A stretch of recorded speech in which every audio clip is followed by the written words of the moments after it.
Siblings. I'm your host, Araceli, and this is my co-host, Armando. Hi guys, I'm Armando and welcome to Wrestling with Siblings. What a show we have for you guys today.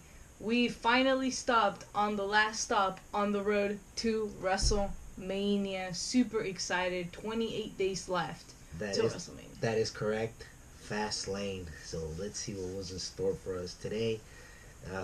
Overall, I think it was a good show. A lot of surprises. And we'll just get into it. Yeah, let's get into it. I believe this was probably the shocker of the night. The Miz and Shane versus the Usos for the SmackDown Tag Team Championships. As we do know, Shane and Miz were recently Tag Team Champions and then they lost them. And now this is why we're getting this match, because they're trying to go for supremacy. Who is the better team? And especially it was a huge motivation for the Miz, because he was not only fighting for his dad to make him proud, but also in his hometown of Cleveland, Ohio. Definitely, and the pressure was definitely on him.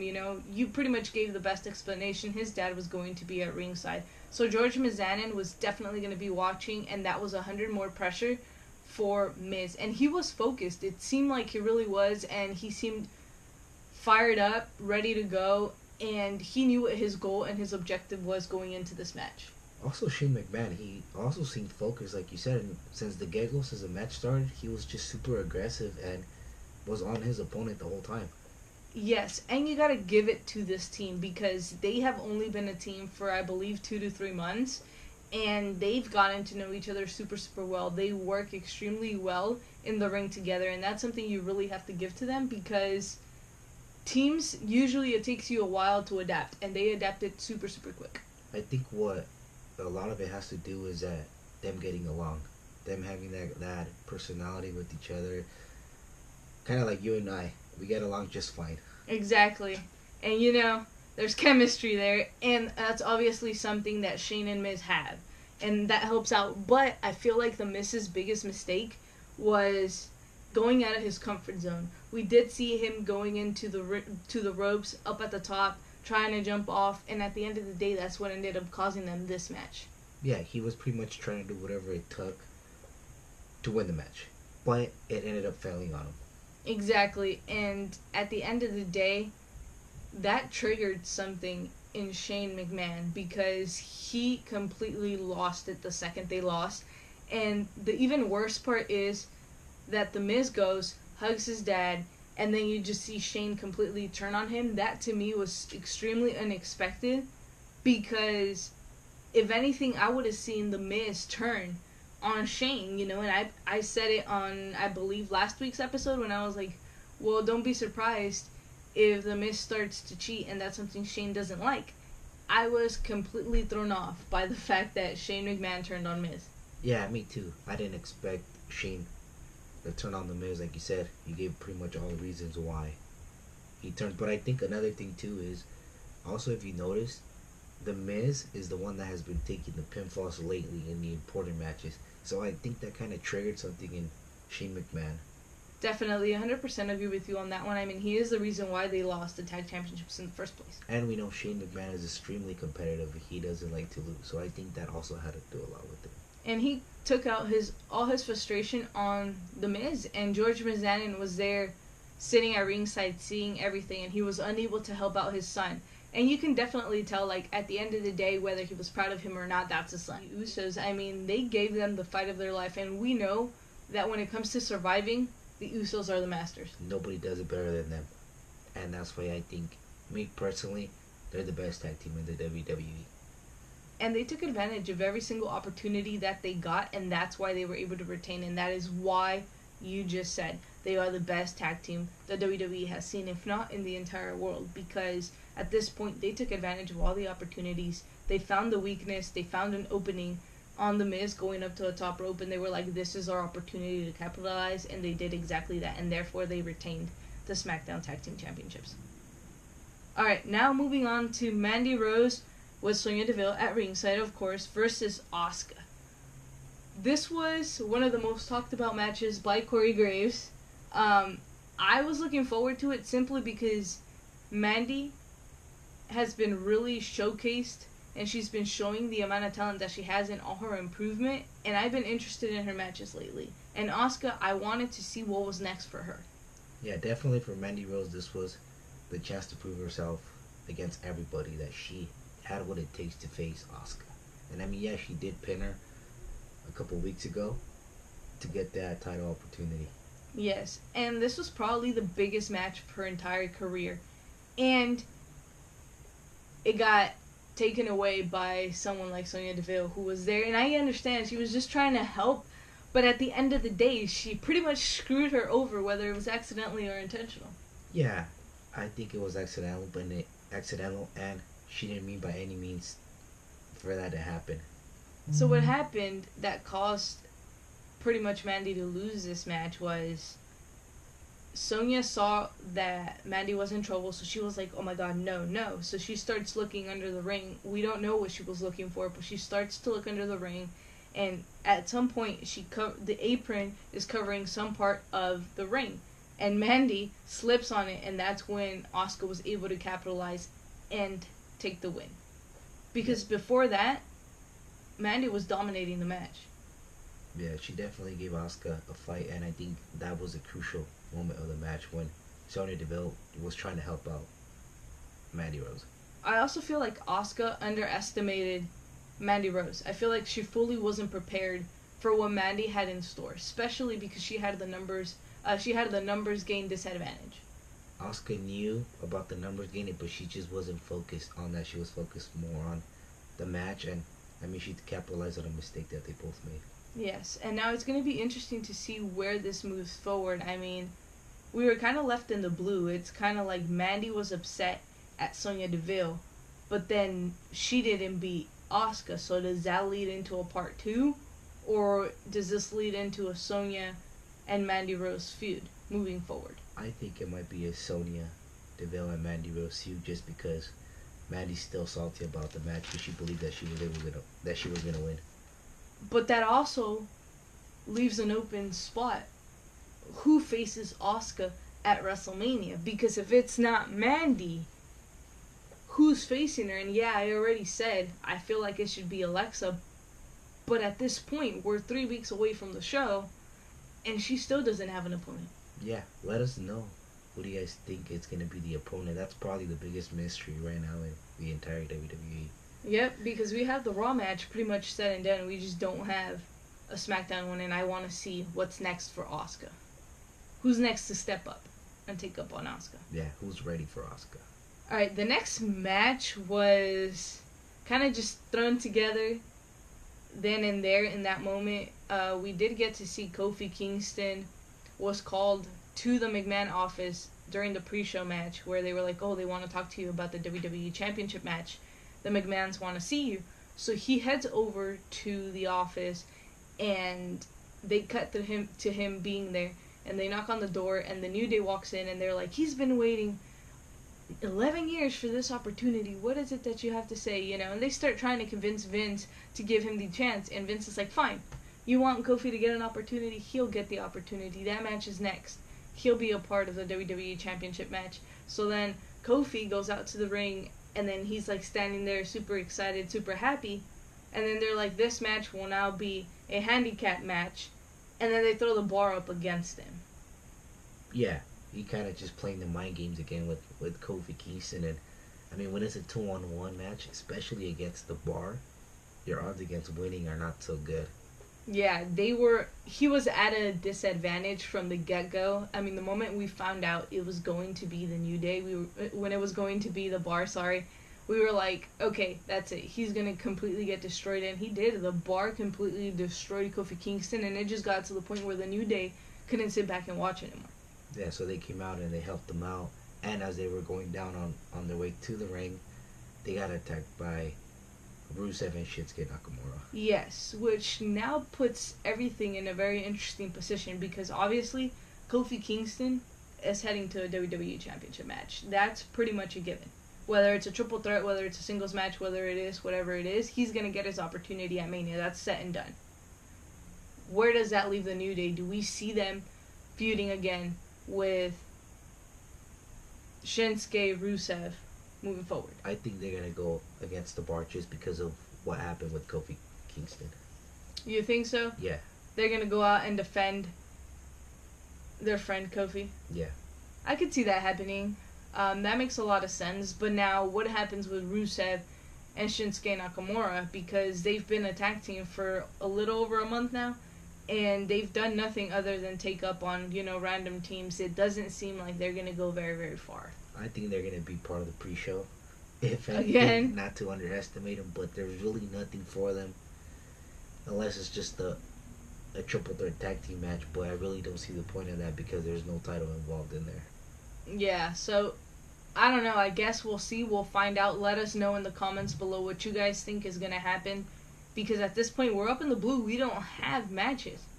Alright, moving on to Ricochet and Aleister Black versus Bobby Roode and Chad Gable versus The Revival for the Raw Tag Team Championships. This was probably one of the greatest matches of the entire night. Yeah, by far. This one, and then obviously the last one. Yeah. I think there's a lot of talent here, but it also makes sense the way this was all played out. The Revival retaining, as Armando said in our predictions, that they were going to be retaining. I think that's brilliant because that already sets the stone heading into WrestleMania, and that just lets you wonder what happens with the rest of the Raw Tag Team division. Yeah, I think the Raw Tag Team division needs to get a major rebuild, and I think they should just keep Ricochet and Aleister Black as a tag team right now on Raw. And I think that would help them out so much. Not only them, but the Raw Tag Team division as well. Like, they're in desperate need of tag teams. The SmackDown division is already solid. You can do so much with Ricochet and Aleister down there that keeping them together is pretty much the right call. And yeah, we understand there's jealousy from other teams, but these guys, from the short amount of time that they have on the main roster, I feel like they've earned that opportunity. And I would keep them in Raw just how I would keep Heavy Machinery there too. Yeah, I definitely would. In the shakeup, those are probably the only two I wouldn't switch. I wouldn't transition over, simply because I feel like that's where they need to be. That is the perfect opportunity for them, to put it that way. And I want to see more of Ricochet and Aleister Black. At first, this was a team that kind of seemed odd. Kind of like Bobby Roode and Chad Gable when they were put together, or kind of like the Bar. You're just like, I'm not sure this is going to work. They're two completely different, athletes. And then they were put together, and it's like, it works. There's chemistry. It works out. They click. I like it. And on top of that, we saw these three teams. They really wanted to prove to each other that they were the best tag team on Raw. And we sure did see that in one hell of a match. We definitely did. And you have to give it to Bobby Roode and Chad Gable because they know what's at stake, and they know the threat. They know that their biggest threats right now are Ricochet and Aleister Black, and that is what they're focused on, taking them out before moving forward into a match potentially with the Revival. So who do you see facing the Revival at Mania? I see them having a Fatal 4-Way or a Fatal 5-Way for the championship, simply because I have other plans for the SmackDown Tag Team division. I feel like that's just going to go in a different route, but I see possibly a Fatal 4-Way or a Fatal 5-Way with, the Revival, Roode and Gable, Ricochet and Aleister, possibly the Ascension if you want to throw them in there, and then you can throw Heavy Machinery in there. That would be a fantastic match because you have all these talents that can do so much, and especially in a card like WrestleMania, book it, do it there. It's perfect. I think that would be the best option for the Raw Tag Team division, to throw a Fatal 4-Way or a Fatal 5-Way. Either or will work.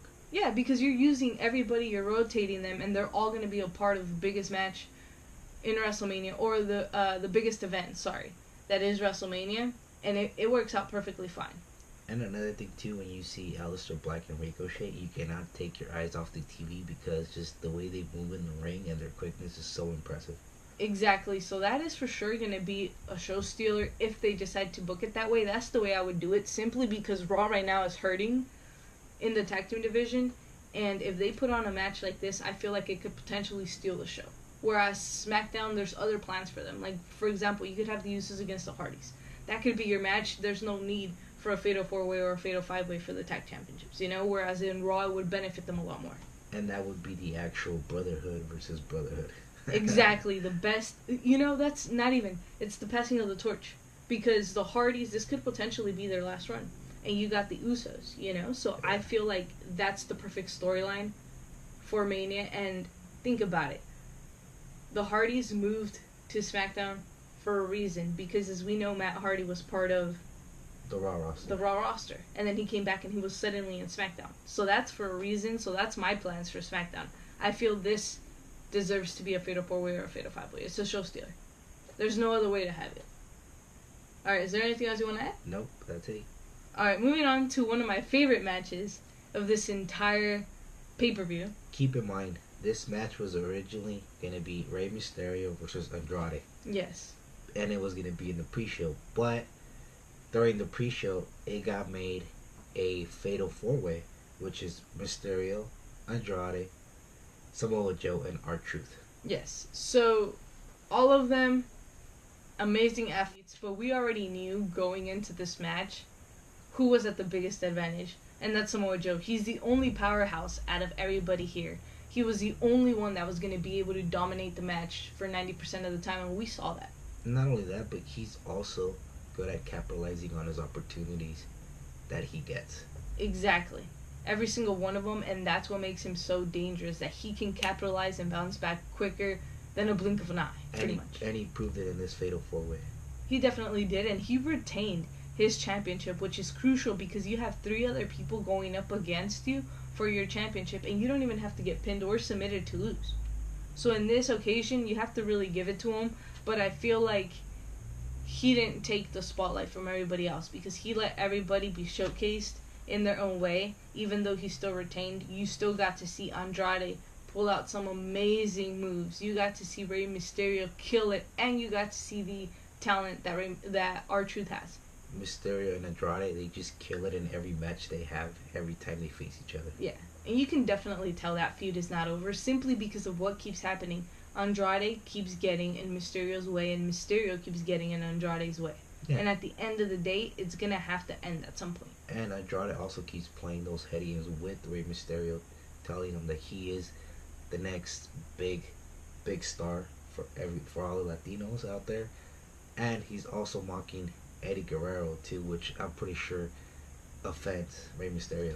That's exactly what I was going to say. You took the thought right out of my mind. I feel like he is playing mind games with Rey Mysterio. He is getting inside his head, and he is using Eddie to do that. And who do you think was the master brain behind that? Zelina Vega. It works out. It's brilliant, you know, and I feel like it's gonna keep working as long as he keeps doing that. And we've seen it. Mysterio has not been able to take down Andrade. He hasn't been able to beat him on singles competition one-on-one. Yeah, and then we can't forget about R-Truth. Mm-mm. He was there, yeah, he also delivered, had a great match, but he wasn't able to capitalize on the opportunities he had. Yeah, and you gotta give it to him, you know. I feel like a lot of people really underestimate him. People are like, really, R-Truth? But then you see his matches and you're like, wow, he's incredibly talented, and it doesn't matter who you put him up against. He is gonna have a great match. And I'm glad that they even gave him a push and gave him the championship, that they even put the championship on him, because, years ago, I can't even remember when the last time he was champion was. Yeah, and even though he had a short title range, it was still good. It's what he needed.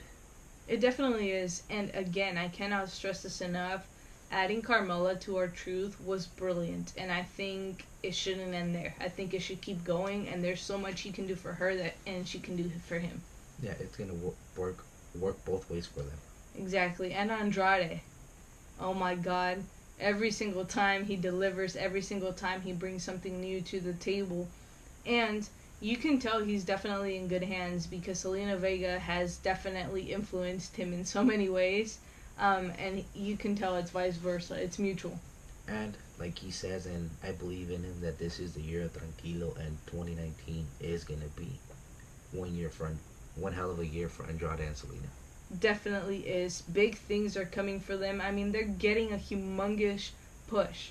And you can definitely see him being involved in some sort of big match at WrestleMania. And I'm looking forward to see what that is. Yeah, hopefully he wins a title if he gets a title opportunity at Mania. If not, he is most likely, what I'm thinking, he's probably going to be a Money in the Bank winner if he gets to be in that match. Definitely, 100% agree with you on that one.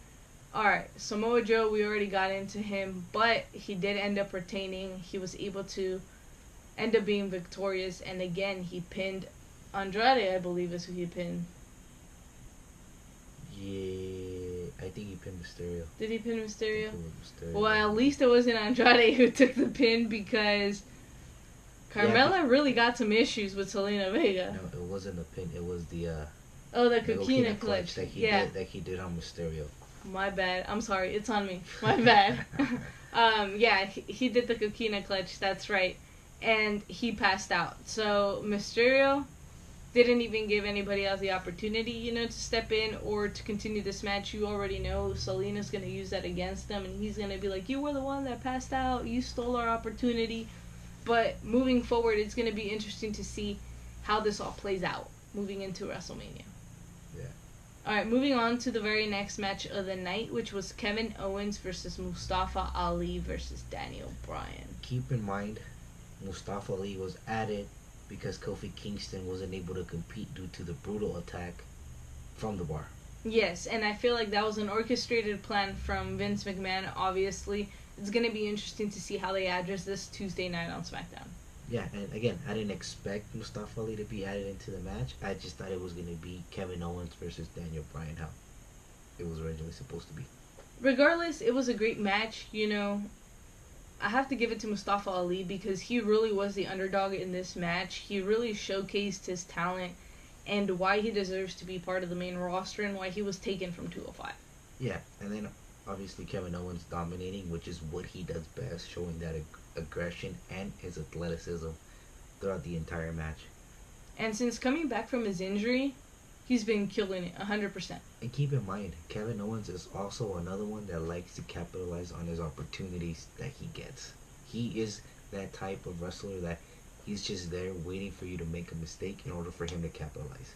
You know who he reminds me of sometimes? Edge. Because he was the ultimate opportunist, and that is what Kevin Owens does. He is like, I will sit here until, like you said, you make a mistake, and I will capitalize on your mistake, and I will take advantage of that. And that is how Kevin Owens became the Kevin Owens, and that's why he's so good at what he does. I feel like it's time for a heel turn. Turn that guy heel. Nothing against his face. His face... How do you say it? How do you put it into words? Nothing against his face. He is that face. He is that type that being a heel is natural to him. Yeah, but what I was trying to say, nothing against his face, pretty much, just because they're two different words, but it sounds the same. Nothing against that, but him being a heel suits him extremely well, and I feel like that is when Kevin Owens is at his best. Heel Kevin Owens is the best Kevin Owens. And Daniel Bryan, I'm sorry, but he's losing the championship at WrestleMania. I can tell you that. For now, he had an amazing match. He was able to capitalize, and he realized he was going to have to take out one or the other. He was going to have to make it a singles match in order for him to win. The thing about this Daniel Bryan, he's kind of stole it from the Usos, and he's surviving the matches. I mean, yeah, the odds have been stacked against him, but he's been able to pull off the wins. That's 100% true, but you also have to keep in mind Rowan plays a huge part in his matches now, because you have to keep Rowan in mind. You can't go into a match and be like, oh, I'm more than likely going to win. No, because you now have somebody else that's there protecting Bryan, helping out Bryan, and we saw that during this match. And keep in mind, since it was a triple threat match, triple threat rules come into play, and that's the biggest advantage that Daniel Bryan had, was that there's no disqualifications. Exactly, and that is how he was able to win, because of Rowan. And now it's interesting, because now that he has this big powerful force with him, who is going to beat him? And obviously, like, a lot of people are going to be like, Kofi. Yes, but you have to keep in mind, the odds are already stacked against Kofi. What if the New Day gets banned from ringside? Or, he's pretty much there by himself. He's going to have to really pull some strings to try to get past Rowan to get to Bryan. To get close to the championship. Yeah, he's going to have to keep that in mind, of having Eric Rowan in the side of the ring, being ringside throughout the entire match.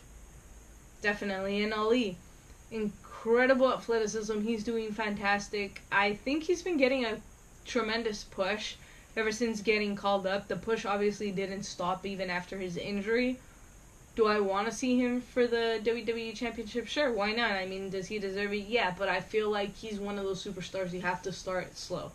And you have to start him with a mid-caliber title, my opinion. I think he had a huge momentum up until his injury, and I think the injury really kind of brought that momentum down. And I mean, if it wasn't for that injury, I think he would have had a title shot, possibly here at Fastlane, or if anything at Mania. It would have been a singles match for sure, but also keep in mind, this probably was the way it was going to shape up anyways with Kevin Owens returning. But I feel like at that point, once Ali got injured, they were like, okay, we need a backup plan. And they didn't think of Kofi because they were like, we're saving Kofi for Mania, so we have to throw somebody else in there. And who do they throw? Kevin Owens. And they put Mustafa Ali in such an awkward situation because people are putting Kofi Kingston over right now. He is probably as popular as Becky Lynch. Yeah, that's what I was going to say.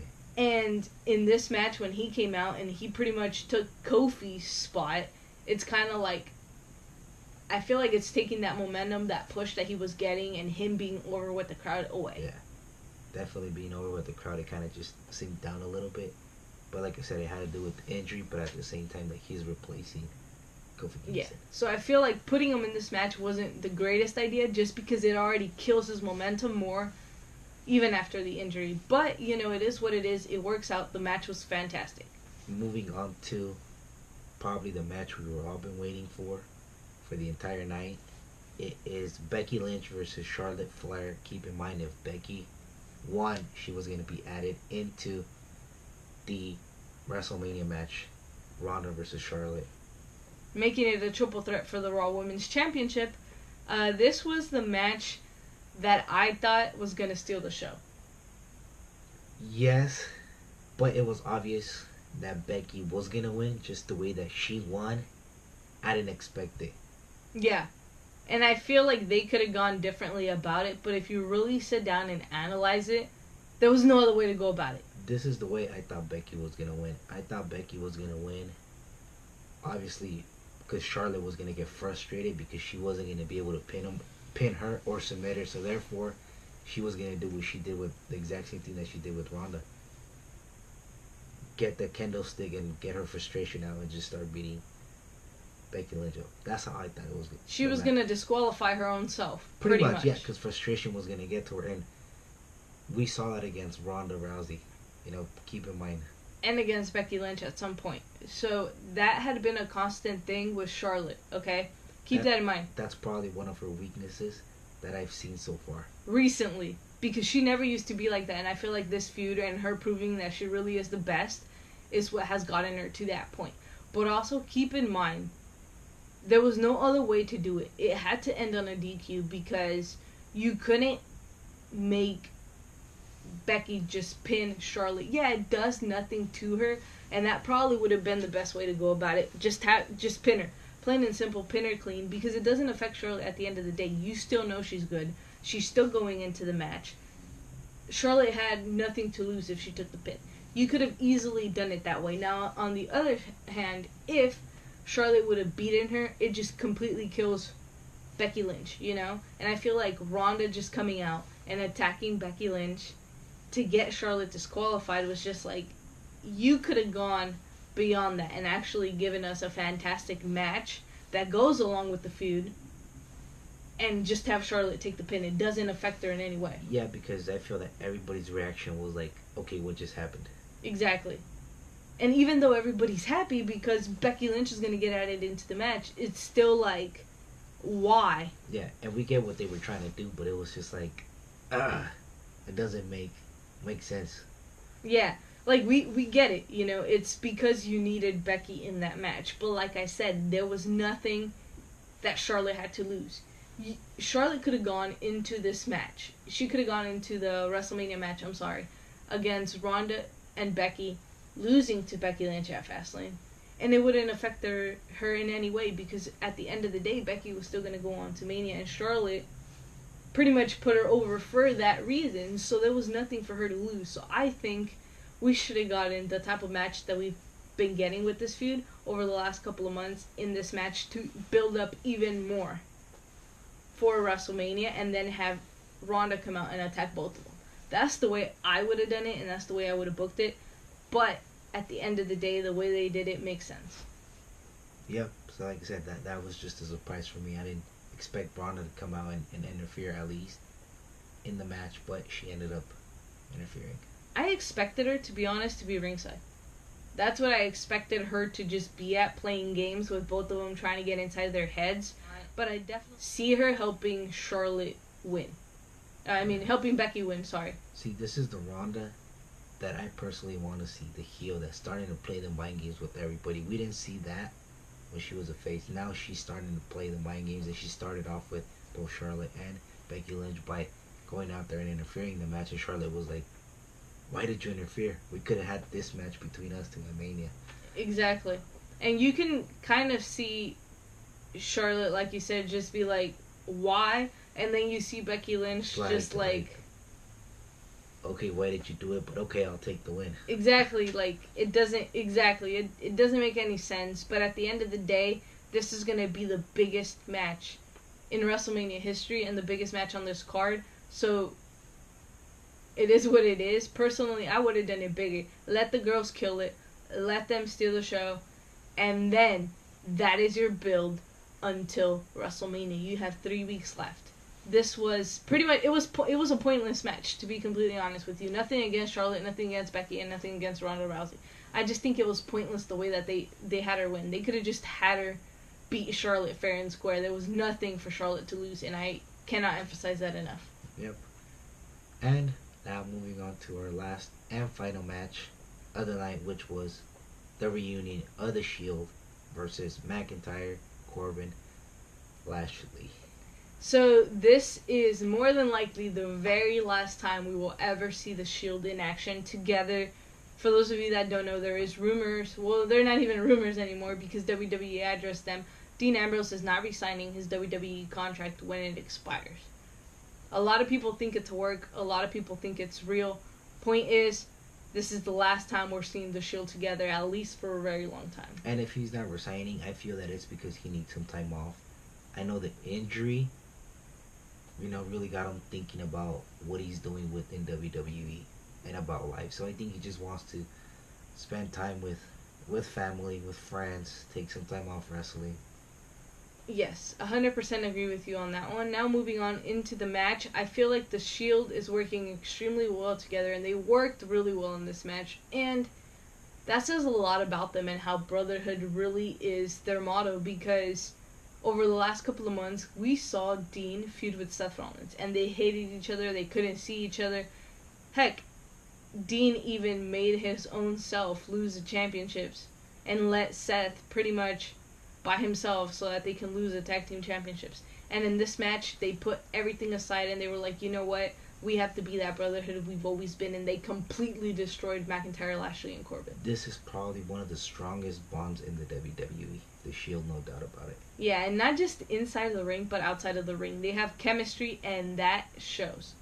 They do extremely well together. And we could clearly say that Roman Reigns is pretty much what brings the Shield together. I mean, we've seen it all the times they split it up. It's always been Roman that wants them together. Exactly, and at this point, they proved there's no bigger bond than brotherhood. They destroyed the team that has been mocking them for months. The team that has gone to say, we single-handedly took you guys out. There is no better team than us. And at the end of the day, the Shield proved there will never be a better team than the Shield. And you gotta give it to them. I mean, you have the 3 top guys of this business. Yeah, and I think this is probably, other than Evolution, this is probably the second best competition they've had in quite some time. And you really have to give it to McIntyre, Lashley, and Baron Corbin, because they isolated Dean. I feel like they picked the weakest link, and they were like, okay, if we can isolate Dean Ambrose and not let him tag either Roman or Seth, we'll be fine. and they isolated for as long as they could until he was finally able to make a tag. And that is, you have to give that to them, because that is brilliant. They definitely did their homework, and you definitely were able to see that they were ready and they were prepared for the Shield. They just didn't know that they were going to act this way that they did. Because I feel like in McIntyre, Lashley, and Corbin's brain, it's like, okay, 2/3 of them hate each other, which was Seth and Dean. And I feel like they thought there's going to take one little thing for them to trigger it, and that's it. They're broken up, and that's going to be our opportunity. And I feel like that's what they tried to do, and it backfired on them. Yeah, by not letting Dean tag Seth Rollins. I agree with you on that one, that they wanted to play those mind games with them. Yeah, they did it the first time, and that's definitely what they were trying to do the second time, but it did not work out for them this time. And man, once Roman Reigns went in there, you really have to give it to him, because ever since he came back, yeah, we saw him in action here and there, but we hadn't seen him in a full match, and he looks great. He's slowly coming back into the ring. And he was in there for a while, but he wasn't there for the beginning of the match. He finished the match, which is great, because like he just said, that gives Seth and Dean the opportunity to carry the match and make sure Roman is okay and doesn't take as much of the physical punishment as they do. Yeah, obviously until he's ready to physically compete and get into the ring from beginning of the match to the end. Yeah, and he did take a lot of punishment, don't get us wrong, but I just feel like it was smart. It was a great way to bring him back, and I'm super glad we got to see the triple power bomb. That is one of my favorite things from the Shield. Another thing too, we got to see Seth Rollins. I know we didn't see him in action for a couple weeks, and he looks better than ever. Looks like nothing ever happened. Exactly. I knew he kind of was a little beat up, had a little bumps here and there, but I think it's just because of the year he had, nothing major. It's just that he needed some time to rest. For those of you that don't know what Armando's talking about, there were rumors that Seth Rollins was injured, and that's what he's talking about, that he pretty much looks like nothing happened. Yeah, he's Seth Rollins. He obviously healed properly. He took the time that he needed, which wasn't much, but he took, 3-4 weeks off, and then it was just like, bam, I'm ready to go, and you can it definitely showed in this match. And sometimes that's what you need. You need your body to rest, like I said, because he had one hell of a year since the beginning. Oh yeah, and he's going to continue to have a hell of a year, because he's slaying the beast at WrestleMania, so his schedule is going to be ridiculous from now until WrestleMania. And McIntyre, Corbin, and Lashley, probably one of the greatest fractions we've seen. They're extremely dominant, and I thought at some point they were going to tear through the Shield, just because I saw them dominating, a big portion of this match. But then as time went on in this match, I was like, no, the Shield is going to bounce back. They always bounce back, and we definitely saw that. This match was brutal. Nobody held back at all during this match, and I think that's great, because it gives it a personal feel level. I think the stronger team was the team of Baron Corbin, McIntyre, and Bobby Lashley, just because of the physicality. I mean, you have two big guys like Lashley and McIntyre, but then also, Baron Corbin size up with them too. Exactly. So you have your two powerhouses, whereas the Shield only has Roman. But that was the advantage they had. But keeping in mind that the Brotherhood always stands tall, and they were able to win. I gotta give it to them. Overall, match 10 out of 10 for me. And what I liked about this match is that they used the entire arena. They were all over the place. They went into the WWE universe. It was good. Yes. And at some point, both teams realized, okay, we have to get everybody out of the ring. Otherwise, this match is never going to end. And by that, I mean, we had action, like he said, going into a WWE universe. We had action all over the place, and it was like, okay, two competitors were outside while Roman and somebody else was inside the ring. I believe it was Corbin. Yeah, it was Corbin. So Dean and Seth were taking care of Lashley and McIntyre outside of the ring, leaving a clear way for Roman Reigns to be able to capitalize and pick up the win. And definitely, I think that one of the smart strategies that the Shield used was they knew they had to take out their opponents, and they started off with McIntyre, and then they started with Bobby Lashley. And yeah, because they took up the strongest competitors in that match, and they were like, if we can take them out and keep them away long enough for us to be able to pick up the win, then we got it. And that's exactly what they did. They isolated them. They kept them away from Roman Reigns, and they also kept him as far away from that match as they possibly could. And that's when they were able to capitalize on Baron Corbin and take advantage, and therefore win their final match together as the Shield. Yep. So very excited to see what's gonna happen on Monday Night Raw after Fastlane. And moving forward to the road of WrestleMania. So that's all we have for you guys on this episode of Wrestling with Siblings. Remember to like, comment, share, and subscribe. Become a sibling today. Let everybody know that we are out here. And just like literally tell everybody. Grandma, grandpa, siblings, everybody. Become a sibling today. And for those of you that do not know what WWS stands for, Armando, let them know what WWS stands for. Wrestling with Siblings. Thank you guys so much. We'll see you guys next time on a brand new episode of Wrestling with Siblings.